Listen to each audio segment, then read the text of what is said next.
Hello, Tim from Fairplay now on the 7th of August 2023. So, we're back from the Jam for Freedom. What a great 4 days that was. Absolutely fantastic.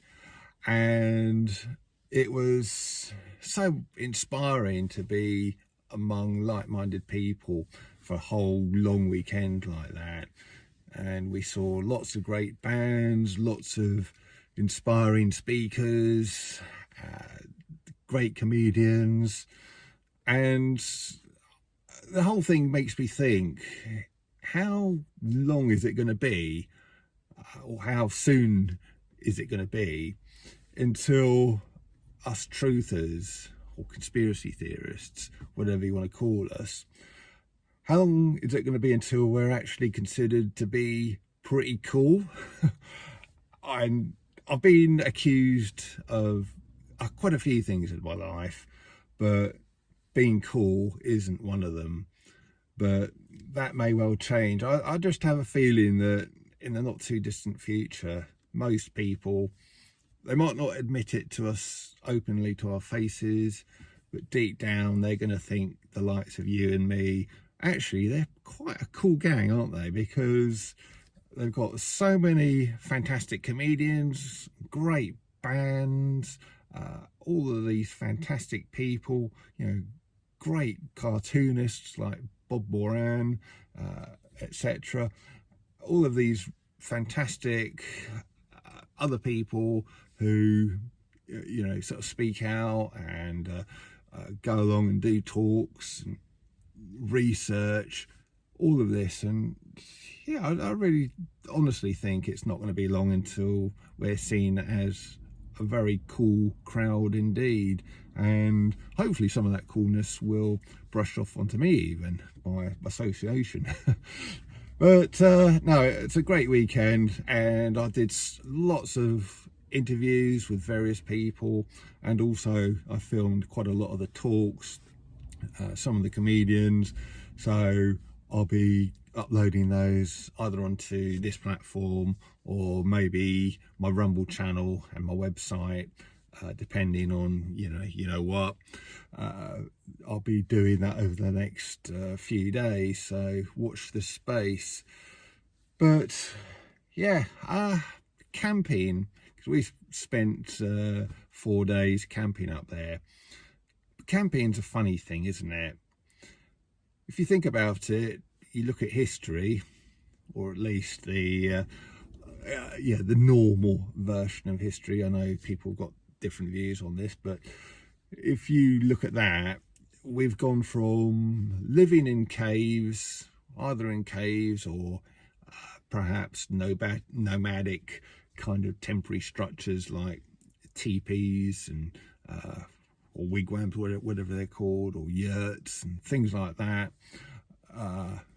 From there to mud huts and wooden shacks with sort of thatched roofs, log cabins, and then eventually we progressed onto stone and brick buildings, pretty solid buildings, but with no indoor kind of toilet facilities or running water or electricity or anything like that. And then over the last 100 years or so, we've got those places electrified, running water, sort of sewerage facilities and gas and central heating and all of the modern conveniences of life. And from the start of our existence, the last 100 years have probably been the most comfortable that we've ever had. But what do we all do? Or, well, not all of us, but quite a lot of us. What do we do at the weekend during the summer? Well, we just go get our tents and go into a field and back to a very basic way of living.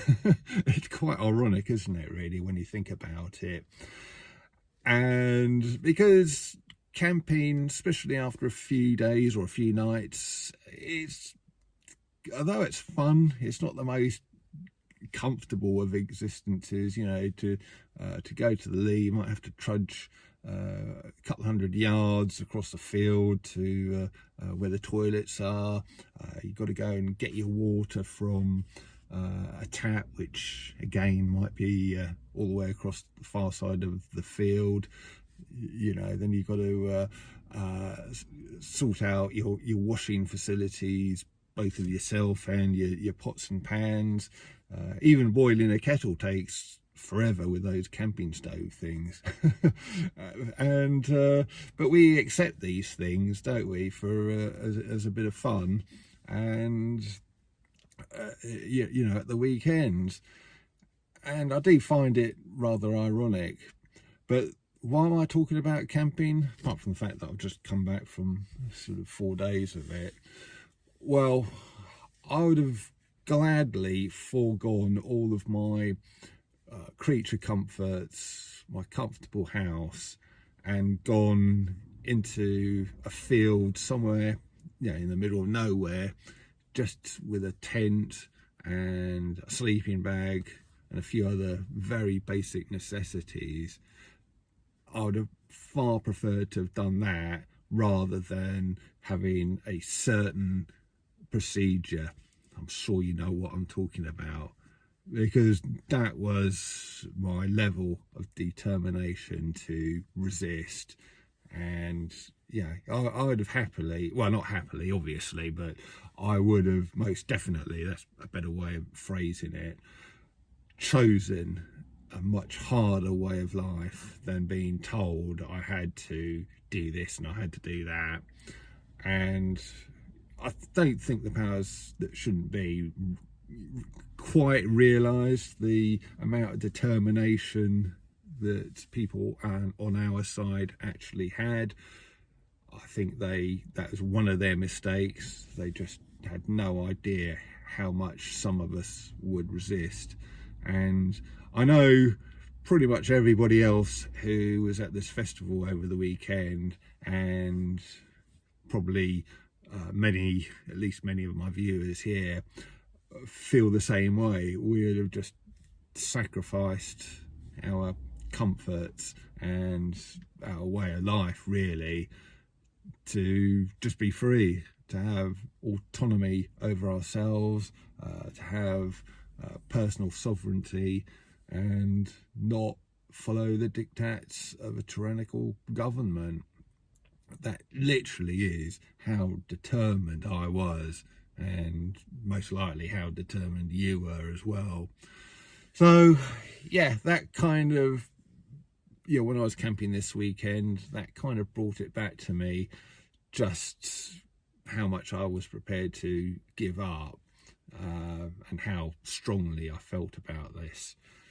So yeah, I'm going to leave it there. Just as a quick aside, apologies, I didn't get my newsletter out last night. There's going to be a 24-hour delay on that. It will be out at 6 p.m. tonight instead. One of the discomforts or inconveniences of being away from modern life with 4 days of camping was upload speeds to the internet. They were very, very slow indeed. That's why I had 2 videos out back to back last night when we got home. I did try and upload those way earlier, but they just weren't going on. And the same was, yeah, that also meant that the newsletter has been delayed as well. But back at home now with the normal upload speed, so this video will be going on at the normal time obviously, and my newsletter will be out 6 p.m. tonight. So with that, I'm going to leave it. Got a lot of editing to do with all of these videos I did at the Jam for Freedom Festival, so looking forward to getting those out to you over the next few days as well. There's some really, really great stuff. I think you'll love it. So watch this space. Tim from Fair Play Now. Thanks for watching.